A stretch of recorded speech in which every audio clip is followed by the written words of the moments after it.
right.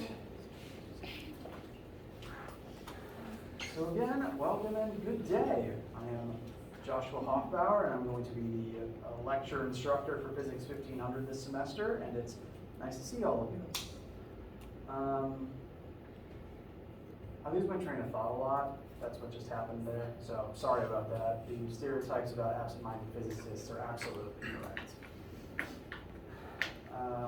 All right, so any questions before I just start projecting information at you? All right, so this is Physics 1500. It's the first of two similarly leveled classes here at PC. The sequel class is Physics 1510, which you may or may not take depending on what your interest or course needs are. And the purpose of this class is the purpose of all physics really, is to study the universe. Physics as a science is dedicated to using math as a tool to try to explain as much as we can about the physical universe around us. And from my methodology, the way that I like to teach physics, what that means is you've been doing physics your entire life. Because as long as you have been awake and in the universe, you've been watching the universe happen around you. You've seen things happen, you've watched objects fall, you formed like kind of a mental note of how fast things fall, how the rate at which they will accelerate, the distance to which it's safe to jump off of a stool, things like that. You've been making those observations subconsciously your whole lives, which means you've been doing physics your whole lives. Anything you've ever observed about the universe, all the assumptions that you've drawn based on your experiences, that's physics.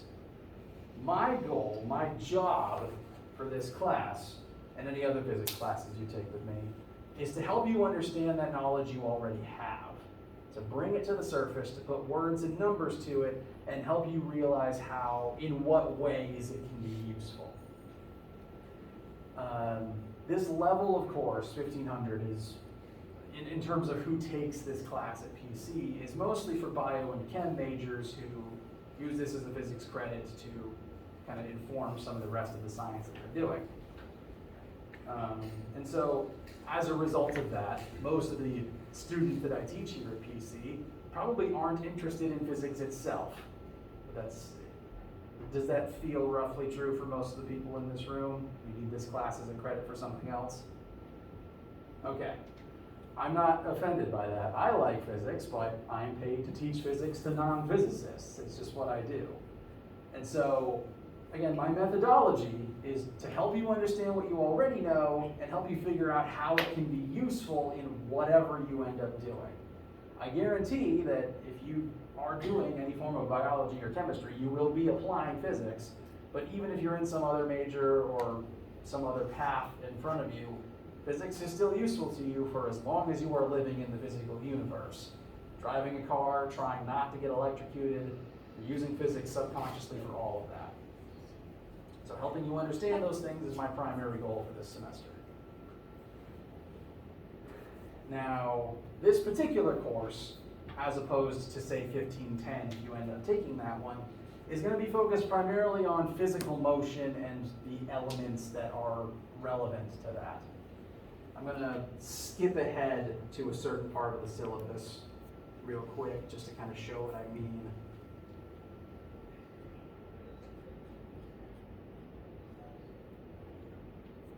We'll jump around the syllabus a little bit just to kind of demonstrate my point.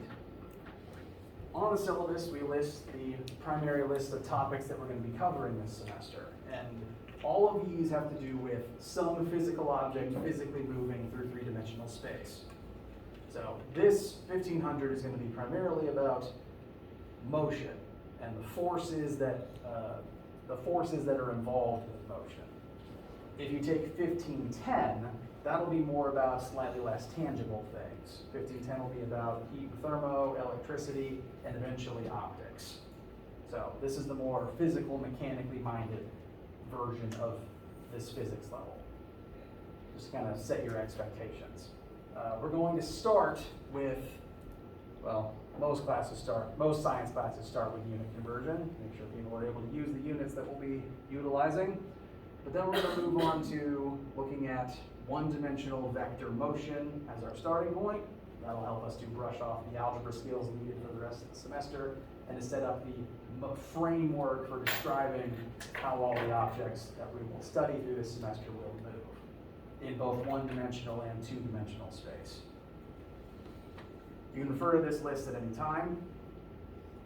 You can refer to the entire syllabus at any time because it's on the Brightspace page. You can look at it to check, say, percentages of how to calculate your average or et cetera, et cetera.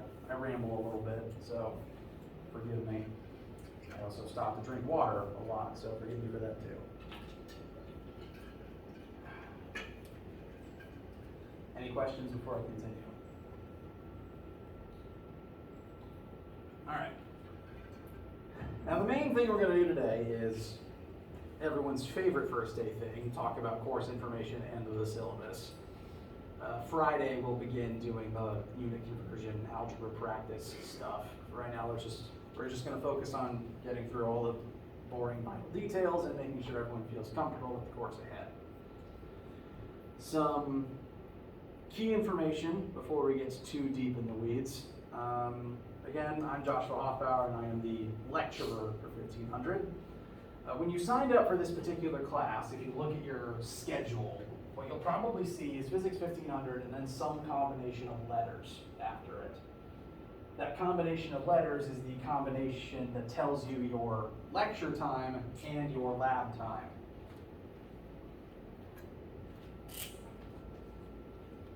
This one is E, and you could have something like S in that letter. So this is the E lecture, is the one that meets at 10:30. I have 3 lectures of the exact same class every Monday, Wednesday, Friday. I've got C at 9:30, E at 10:30, and F at 11:30. They are all identical. I'm in here for 3 hours teaching the same thing every day. I give the same lecture 3 times. What that means is if a different lecture works better for you, either in general or just on some specific case, you can just sit in on one of the other ones. I've got 3 of them, they're all the same. The only thing that's different is who you're sitting in the room with and what questions they ask.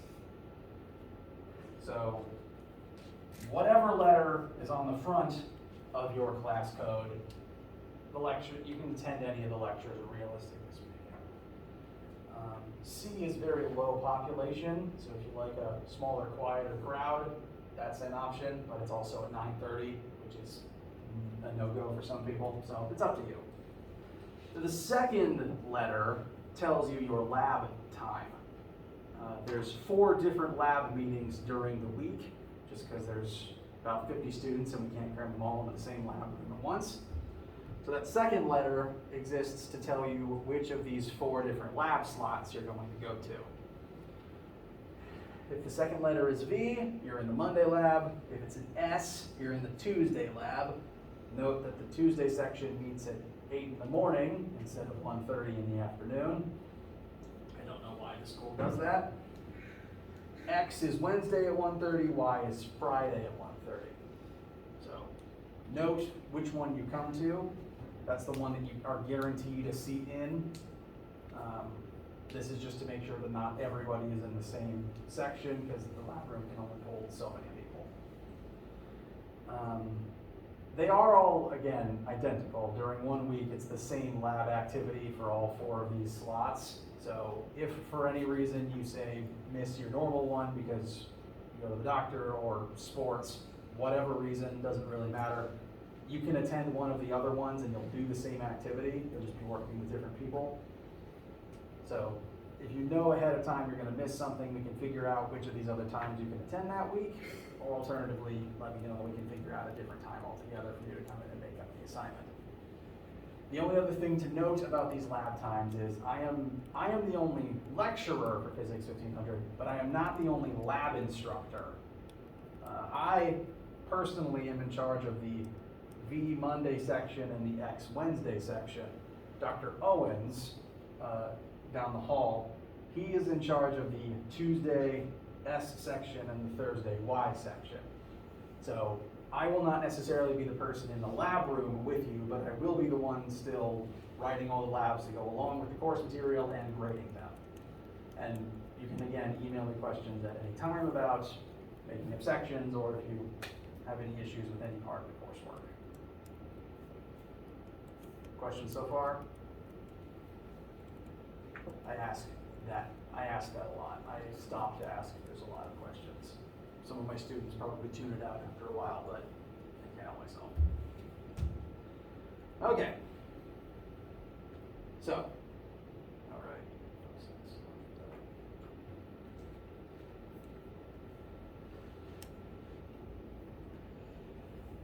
Welcome to physics. It is really nice to have you. Like I said, we're going to be studying the universe, and we're going to be doing that using the tool of math. Physicists use math as a language. If you show me a physics formula, I can basically tell you the story, convert it into words to describe to you what phenomenon it's used for. And I'm hoping by the end of the semester you guys will be able to do that too. We're going to be using formulas and numbers in math as a tool, as a language to describe the world around us. And that's why we're going to be beginning with algebra review on Friday, just to make sure everyone's on the same page with the techniques we're going to be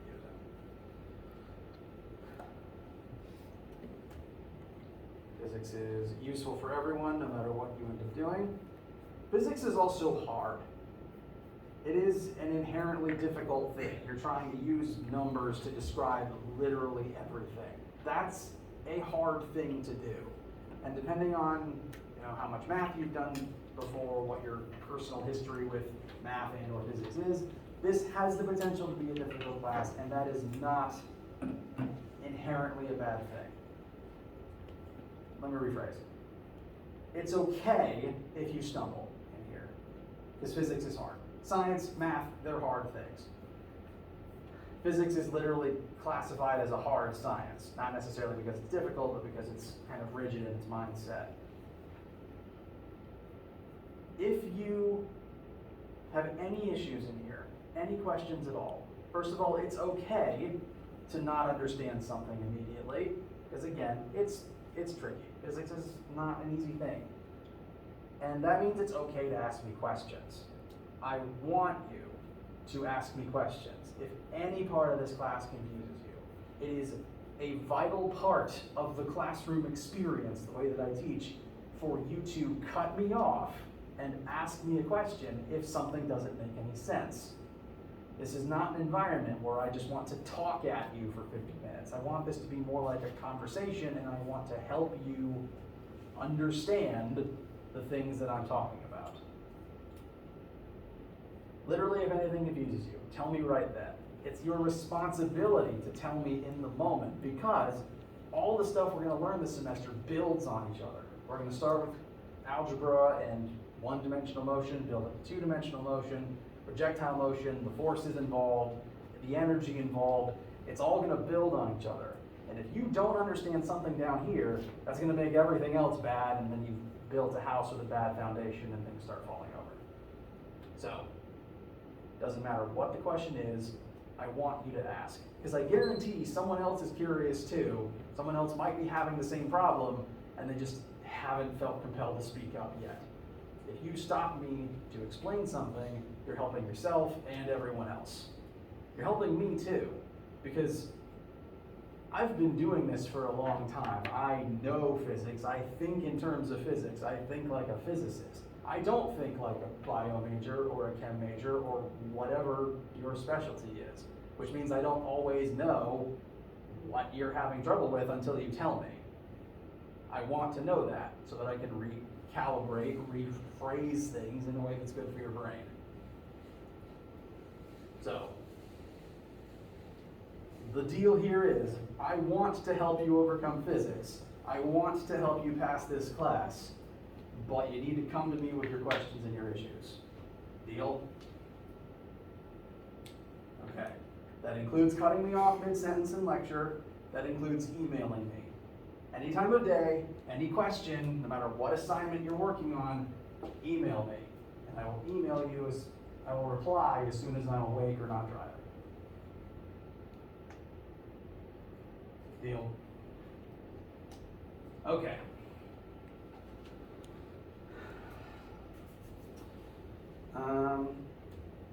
Some side info before we deal with the syllabus as a whole. Hello again. I'm Josh, and I don't actually have a doctorate yet, which means that you shouldn't call me Dr. Hoffbauer, because that would be wrong, and I don't want to spread false information. Most of my students just call me Mr. Hoff or Prof. Hoff sometimes, whatever you're comfortable with. I just want to, some people who haven't met me yet will email Dr. Hoffbauer, and I don't want to make people think I have that qualification yet. I was actually a student here at PC. I was a physics major and a math minor who graduated in 2014, and I was technically in a different level of physics class, but I was in this room looking at this board learning all of this stuff from your seat. It's fun and kind of surreal to be back teaching here, but I really do like it, and I've got insight from where you're sitting. I know an amount about being a PC student, even if things have changed a bit over the years. So I try to use that perspective to help you guys out where I can.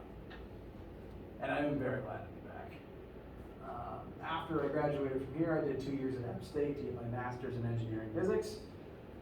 And I'm a big nerdy goofball. I want you to ask silly questions in addition to the important physics concept questions. Because honestly, I could ramble for hours about why something in The Flash or Star Wars does or doesn't make any sense. I could probably ramble for at least an hour explaining why Superman's X-ray vision doesn't make any dang sense. I want you to ask silly stuff like that. If you saw something on TV and you think, does that work? Ask me, please. It's my favorite part of this job, just answering the silly stuff. I encourage it, and I'll tie it into the lesson somehow. So please bring those questions to me. It's honestly my favorite. Questions before we do the syllabus stuff next. All right. So the syllabus is going to be on our course Brightspace page. It will remain there all semester. You can access it at any time. If you are not yet able to access the course Brightspace page, I know that some students specifically who maybe signed up recently might not have been automatically added. So if that fits your description, let me know. If you're in the class and you're on your Brightspace homepage, it'll be listed as Hoffbauer General Physics 1, Fall 2022. If you don't see that, let me know.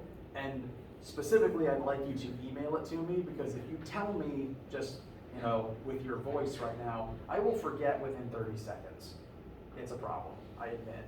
But if you email it to me, I have the paper trail and the reminder in my inbox, and I can mass send everyone's request to get added all at once.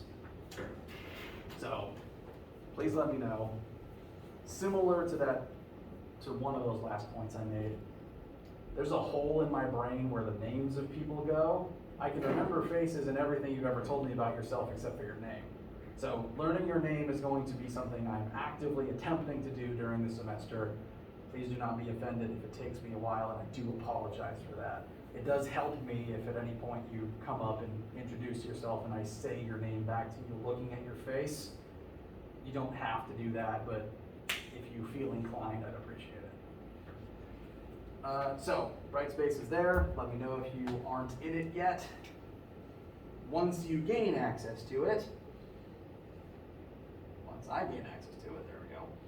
I've sorted everything into chapters, so some of this information is already, some of my old notes for the coming chapters is already here. I just modify it as the semester goes on, make sure it's more up to date, make sure that the most recent version I've taught is posted here, but you can glance ahead if you're so inclined. For right now, we're going to look at the class info tab, which is where the syllabus and a lot of other similar information lives. The class info sub box itself has a bunch of tips in it, and most of these tips boil down to, please ask me questions.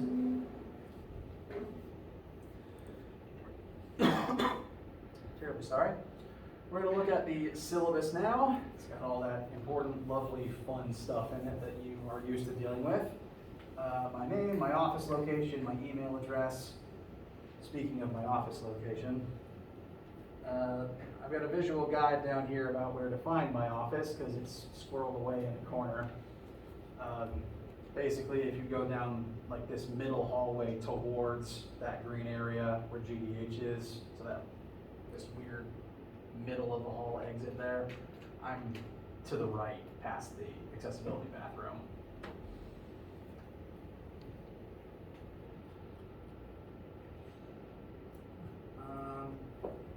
Top of this particular box, the top of the document has 3 links that are useful.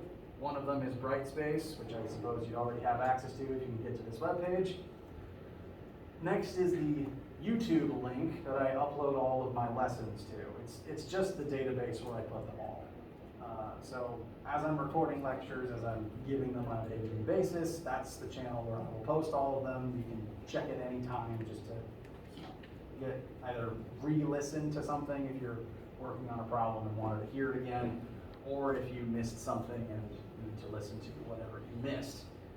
It also has a backlog of stuff that I've taught from past years, including last year's Physics 1500, if for any reason you wanted to go that far back in the database. But that is the resource you can go to for all of the lecture recordings. And the third link here is the link to WebAssign. WebAssign is the online homework tool that we're going to be using. It's a service that I'm going to post all the homeworks and quizzes to so that you can access them anytime without the need of you physically needing to get any sort of a document from me, and I can log in and check all your work and answers without you having to physically turn anything back into me. I'll go ahead and look at it a little bit now. Actually, I suppose this link is a little out of date because this is the login link, and a lot of you probably don't have accounts yet, and so you can't log in yet. So what I would instead recommend is just type WebAssign into Google. It'll take you to WebAssign's homepage. Alternatively, WebAssign is owned by a company called Cengage, so the Cengage website would help too. I'm just going to look briefly at this website just because getting access to it is kind of your first homework assignment. Nothing is due yet. This is the place where we're going to have all of our homework and quizzes, but none of them are going to be due for a couple of weeks because I want to make sure everyone has time to gain access to this first before I actually start assigning stuff. So this is the tool that we'll be doing all those things through. The way that you would register for the class is you click on this page, enter class key. If you then go back to the syllabus, skip around a little bit here. There's a course key right here. The code is presby.sc followed by 8 numbers. That key goes right here. You should just be able to copy and paste it directly. You hit enroll, and you'll be able to enroll in the class. Physics 1500 reads at C, E, and F times, and there's my name so that you know you're in the right place. You hit continue, and then you'll be prompted to create your account. Now, WebAssign and access to WebAssign are kind of in lieu of a textbook. There is no required textbook for this particular class. You do not have to buy a book, because instead you need to buy access to this. Now, this is better than a textbook because one, it has all the information and resources from the book as a part of the website. There is a book that our homework is based on, you just don't have to buy it because it's in here.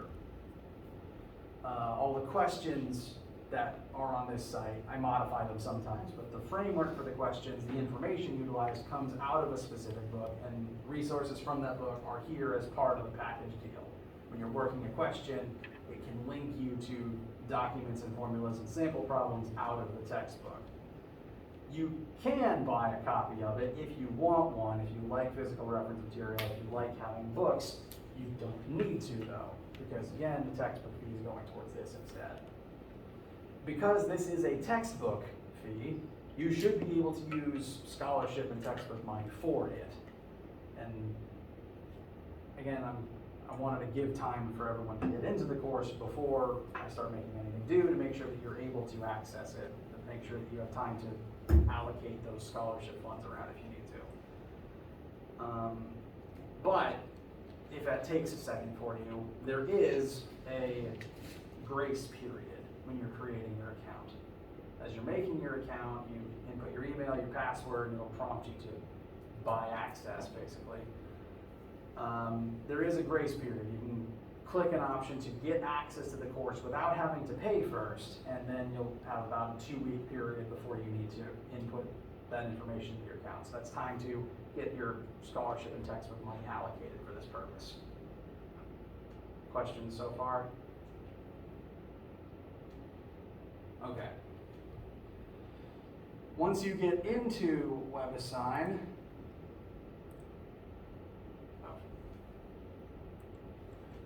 it will look at something like this. Once you see this page, you've got access to the class, and you can get to this point without having to pay for anything yet, with that 2-week grace period. Again, we've got course name over here, my name, prove you're in the right place. And assignments will be listed here, along with their due dates. Most of the assignments are already visible. They'll just be due as the semester goes on. On average, we'll do about 1 homework and 1 quiz per week. Once we start that process, tentatively nothing is due anytime soon. As an additional footnote, I will never usually make anything due earlier than I originally advertised. I will only ever push due dates back. It's, I don't know, making things due before I said they were originally seemed very mean and unnecessary to me. So I know I don't do that. But all the assignments are already here if you want to glance at them. The way that homeworks and quizzes on this site will work is, if you say, click on this first homework assignment here. Again, not due anytime soon, but you can go ahead and look at it. There will be for homeworks, there's usually about 10 or so questions. This first one's a little longer because the questions are shorter and because it's 2 chapters worth of material.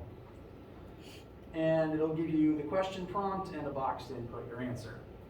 Now, because the goal for this is for you to be able to access it and do the work on your own time when it's convenient for you, and to keep redoing it an infinite number of times as practice to help you get your patterns down. The way that the homeworks will work is, if you input your answer and it's not correct, you can just keep trying it. There's no penalty for retrying the homework questions. You can just keep working on this until you get it.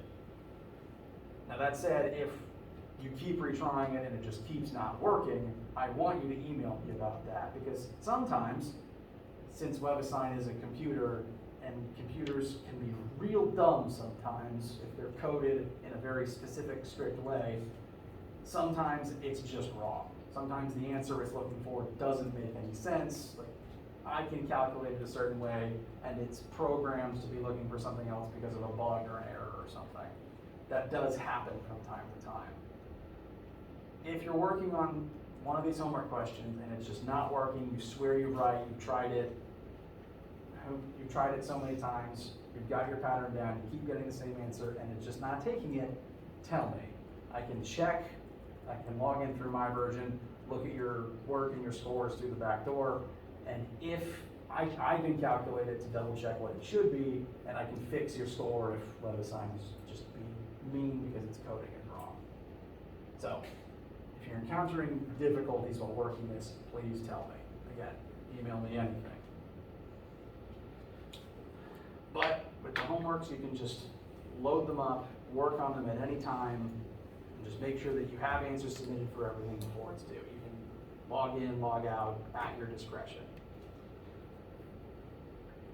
The only difference between a homework and a quiz is that the quizzes are shorter, and there is technically a timer, but it's a very low stakes timer.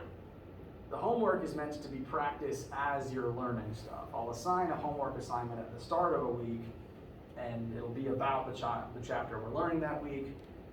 I encourage you to log in, look at the questions ahead of time, and then you'll be able to do them as we learn the material through the week. And then you'll have the weekend to finish things up. We'll meet on Monday and address concerns before it's due. Quizzes are kind of meant as the final boss of the homework assignment. You work on the homework, make sure everything makes sense, get all your homework answers submitted, then you try the quiz. The quiz is like two at most 3 questions that are timed, but one, it's a 1-hour timer for 20 minutes worth of questions, and 2, you can retake it. This is still designed to be very low stakes practice. It's just low stakes practice that kind of simulates a test-like environment. Can you do this without a friend next to you within a certain amount of time, and then you can try it again if you didn't do so right the first time. So that's the only difference between homeworks and quizzes mechanically speaking. The homework you should load up at the start of the week, work on it over the week. Once you're done with the homework, try the quiz out. Questions thus far? All right. Back to the syllabus.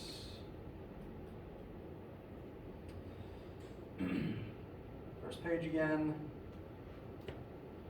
Meeting times. Use a 10-point grading scale. So if you want an A in this class, all you need is a 90.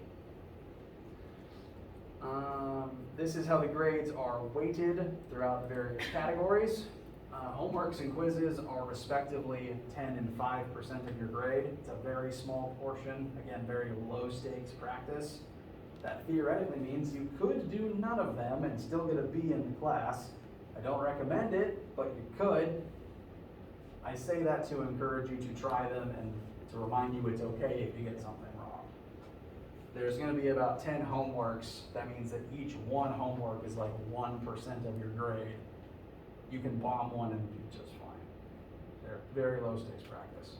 Quizzes are even less important in terms of the overall grade. They're just practice, make mistakes on them so you don't make them on the test. Labs are 17% of your grade. They're more important. The goal for that is you come to your lab time, you're going to work with your lab mates, do your best attempt at the activity. There'll be a lab packet, and I'll be there me or Dr. Owens will be there to explain the whole experiment to you, be walking around answering questions, making sure things make sense, making sure things are working smoothly for you. And by the end of lab, you and your team will have answered all the questions, you'll submit your packet, and then it's done, you go home. There's no take-home labs, there's no lab reports or anything like that. It's just the one contained activity within the time slot. You should still do your best attempt with all your lab mates though, because again, it's worth more than quizzes and homework combined. It's important because we're going to be applying all of our stuff we're learning in lab. And on labs and tests and the exam, you should show all your work. The reason for that is because on labs, on tests, on the exams, I am grading super generously for partial credit. Homeworks and quizzes, you're doing them online. I don't really see your work unless you show it to me to make sure you're doing the right thing. And then I'll just point you in the right direction, you get the question right, you get full credit for it. On labs, tests, and exams, I'm going to be grading the physical work that you turn into me. And you can still get an A on those assignments even if you don't get anything completely right, as long as you show me your work and it has the right formulas in it used in the correct way. I want you to show me the logic, I want you to show me that you understand the concepts involved. And the way that you do that is by writing down formulas, utilizing them algebraically, and sometimes if you get stuck, even just writing out what you understand about the concept to demonstrate to me that you know it. If you are honestly stuck on a question, on a lab, a test, or the exam, I want you to ask me about it. I will make sure you understand everything, make sure you're help you to be on the right track. And if you're honestly still stuck, I want you to write down formulas, I want you to write down useful, relevant facts, because you get credit for that. You can get 50, 75% of the question right just by those things. You could get a C on a test and never actually do a line of algebra as long as you write down all the stuff you know. I harp on this point a lot, but I want to make sure it sinks in. Leave nothing blank, because any work you write down is worth more points than nothing. And if you are really stuck and you're just drawing a blank and you can't think of a single useful physics or science or math thing to write, any answer, even if it's a smiley face or the script to the B movie, is worth more points than none answer. Leave nothing blank, because it's the only way to get a 0. Deal? All right.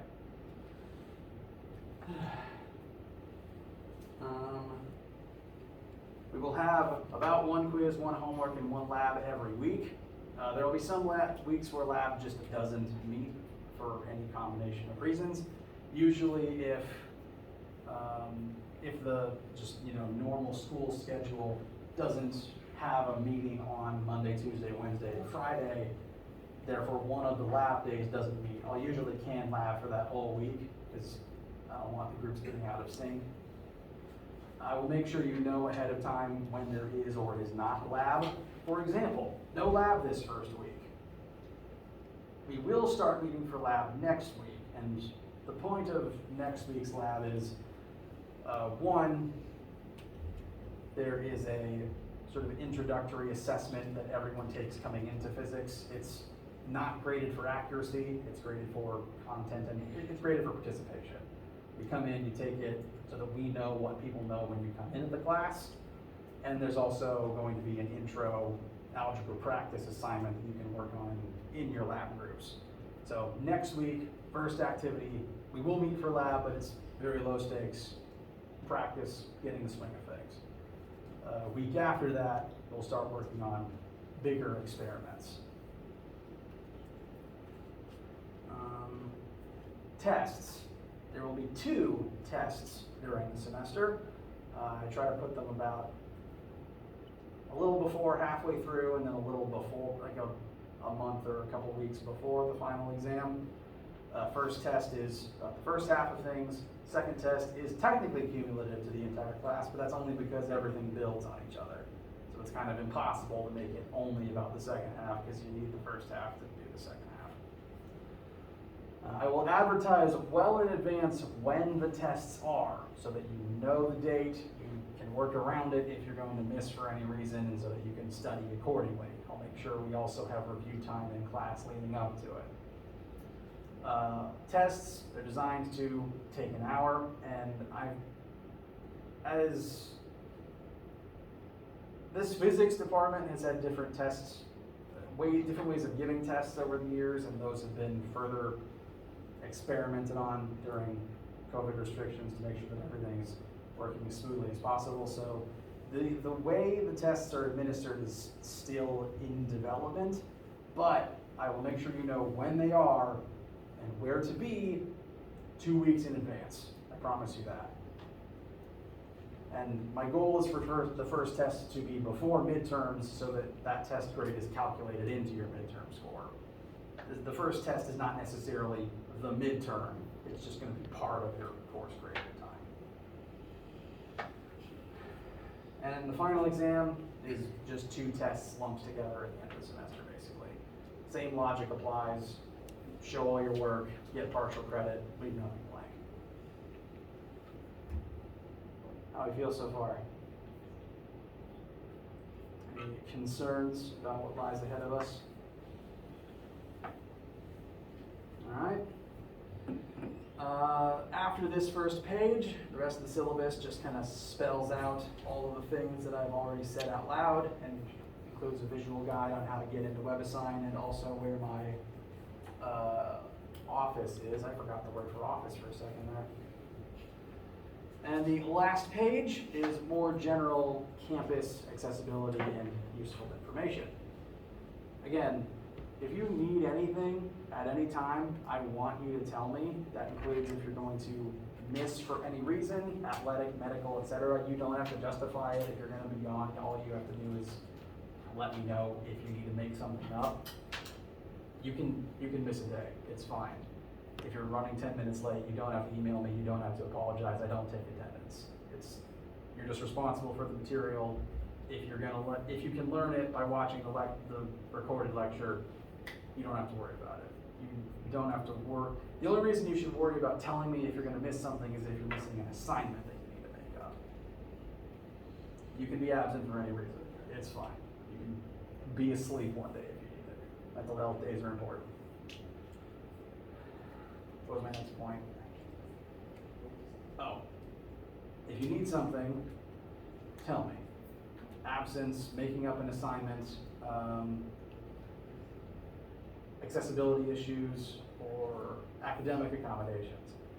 I want to know about those things, I want to help you with those things, but you need to tell me about them. The sooner I know if you need extra time on the test, the sooner I can make sure that I've built into the structure of things that you have it. Cool? All right. I think that's everything, and that's the first day pretty much done. Friday, we'll meet and start going over the intro unit conversions and algebra review stuff so that we can start looking at one-dimensional motion next week. Any questions about anything, including silly ones at this particular time? All right. If you don't need anything right now, then we'll call it here today, and I will see you Friday. As a reminder, no lab this week. Have a wonderful day. Nice to meet you all.